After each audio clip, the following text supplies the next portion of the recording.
10 minutes. Le podcast des Français dans le monde. Françaisdanslemonde.fr. Je vous emmène en Écosse. Nous sommes dans la nation la plus au nord du Royaume-Uni. Ses régions sauvages et montagneuses, ses vallées, ses lacs. 5,5 millions d'habitants, la capitale c'est Édimbourg et l'emblème du pays c'est la licorne. Ça commence bien. D'ailleurs j'en ai une licorne avec moi aujourd'hui. Bonjour Blandine. Bonjour Guillaume. Gauthier, mais on m'appelle souvent Guillaume. C'est pareil, tu vois. J'ai une longue journée. Eh ben écoute, on va parler ensemble déjà de ta passion pour ce pays. Tu m'as dit que c'était un pays d'adoption. Tu t'es pas expatrié, toi c'est le pays qui t'a appelé. Tu as fait une visite avec une copine là-bas et c'est comme si le pays avait dit viens me retrouver. Tu sais pas vraiment pourquoi, mais il y a eu un coup de foudre. Il y a eu un coup de foudre et quand je suis rentrée en fait à Paris après ce long week-end, j'avais le mal du pays. Mais pour l'Écosse, j'avais qu'une envie, c'était d'y retourner. Il y a quelque chose qui s'est passé. C'est un peu comme si l'Écosse, elle vous envoûte en fait. C'est quelque chose que j'ai entendu plusieurs fois avec d'autres expatriés français vivant ici. On se fait envoûter en fait par le pays. Tu es originaire de Bretagne, au nord de Brest. Tu vas assez jeune vivre à Paris. Et là, tu te dis, fille unique, je vis chez papa-maman, va bien falloir que ça s'arrête un moment. Comme tu as eu ce coup de foudre, tu vas décider de changer de vie. Et à 26 ans, c'est la grande aventure. Ça va commencer par l'Irlande pendant 1 an, puis ensuite, tu vas t'installer en Écosse. Est-ce que tu sais pourquoi il y a eu ce coup de foudre comme ça ? Est-ce que c'est les décors ? Est-ce que ce sont les gens ? T'as pu répondre à cette question ? Un peu de tout en fait, le décor, les beaux paysages, mais aussi les gens. C'est vrai que les Écossais ils sont très très ouverts et on se sent tout de suite à l'aise. Et en fait, quand je suis allée, je me suis sentie à la maison, je me suis sentie chez moi. Voilà, la langue est différente, mais on s'y habitue. Et surtout les Écossais sont des personnes très patientes. Donc ils prendront le temps de vous écouter et ils répéteront. Ils n'hésiteront pas à répéter 5, 6, 7, 8 fois si vous n'avez pas compris. Ton anglais n'était pas très bon au début. Non, il n'était pas très bon. Il n'était pas très bon du tout. mais ça, en fait, je m'y suis faite. Et je sais que quand je suis arrivée, j'ai dit à mes employeurs potentiels que j'aimerais en fait un travail où je n'ai pas besoin d'être en contact avec des clients pour justement pouvoir perfectionner mon anglais. Je les ai également rassurés en disant que si je ne comprenais pas, je leur dirais, au lieu de faire des bêtises, en fait, que je leur dirais. Donc, ça a été accepté tout de suite. Et c'est vrai que ça vient vite. Quand on est en immersion totale, ça vient vite. Je dirais 6, 7 mois. Et on est presque bilingue déjà. Tu vas rencontrer ton mari. Il est écossais. En 2009, vous vous rencontrez. Quelques années plus tard, vous vous mariez. C'était aussi évident que du coup, ton mari allait être écossais dans cette histoire. Oui. En fait, c'était mon voisin de palier, en fait. Pas aller chercher loin, c'était mon voisin de palier. Et puis on se parlait, en fait, assez régulièrement.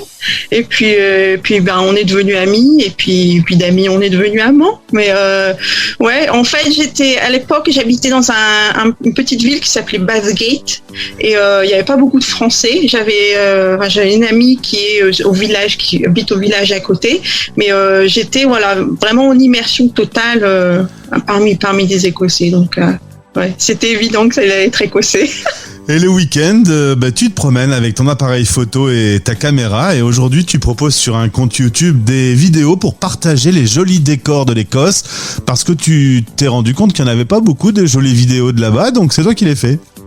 Voilà, donc en fait je filme juste mes balades et je monte les vidéos, je mets un petit peu de musique par-dessus et puis j'espère faire découvrir des coins d'Écosse dont on ne parle pas parce que l'Écosse, il y a énormément à voir et j'ai l'impression qu'en fait ce qu'on voit dans les guides touristiques, c'est la même chose en fait. Ce sont les grands sites touristiques, alors qu'en fait, il y a plein de petits châteaux qui sont ouverts au public.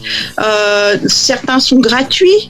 Et il y a plein d'endroits merveilleux en fait à voir. Et je pense que ça vaut. Enfin, j'espère que ces vidéos, si quelqu'un planifie un voyage en Écosse, s'il va sur YouTube, qui trouve mes vidéos, qui se dit tiens, j'aimerais bien voir ça, je vais le mettre sur mon itinéraire. Et ben, si ça peut aider, pourquoi pas. Voilà. Alors, tu nous racontais un truc rigolo aussi. On enregistre cette interview. Nous sommes le 7 janvier 2022. Les 1er et 2 janvier étaient fériés, mais comme cette année il tombait un samedi et un dimanche, eh bien l'Écosse vous offre le lundi et le mardi. Voilà, c'est une technique qui est courante pas seulement en Écosse mais au Royaume-Uni, c'est que si les jours fériés tombent ou un samedi ou un dimanche, en fait c'est répercuté sur le lundi qui suit. Voilà. Donc comme en Écosse, donc là c'était 2 jours. L'Écosse, faut savoir que le 2 janvier est uniquement férié en Écosse. Donc pour le Pays de Galles, l'Angleterre et l'Irlande du Nord, ce sont des jours où ils travaillent.